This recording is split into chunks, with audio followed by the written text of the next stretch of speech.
Si Pacman, nanibago nga ba sa ganitong ensayo? Mula sa Baguio, nakatutok si James Velasquez.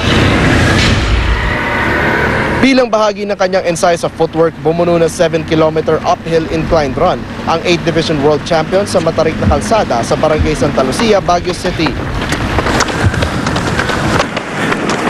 Kasama natin tumatakbo ngayon ang papansa kamao dito sa Santa Lucia, inclined terrain.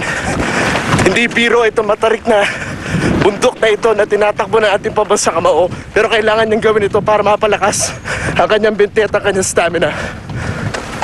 Ayon kay Coach Alex Ariza, malaking tulong din sa opensa ni Manny ang malalakas na hita at tuhod. Maliban kasi sa mga sit-up para palakasin ang katawan kontra suntok, dagdag shock absorber ang malalakas na mga binti. I think legs are ultimately what gives you the ability to take a shot to on the chin, because the first thing that goes when you get hit in the head is the legs. Habang papalapit ang laban, unti-unting aakyatin ni Pacman ng halos 15-kilometer uphill climb.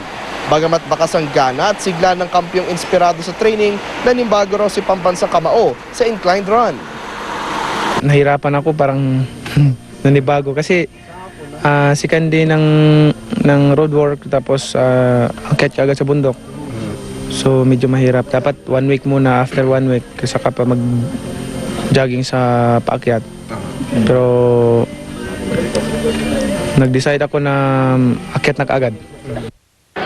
Closed door naman ang naging ring work ng Team Pacquiao ngayong araw. Maingat ang Team Pacquiao na hindi mag-overtrain ang ating kampyon para mag-peak physical condition siya sa tamang panahon.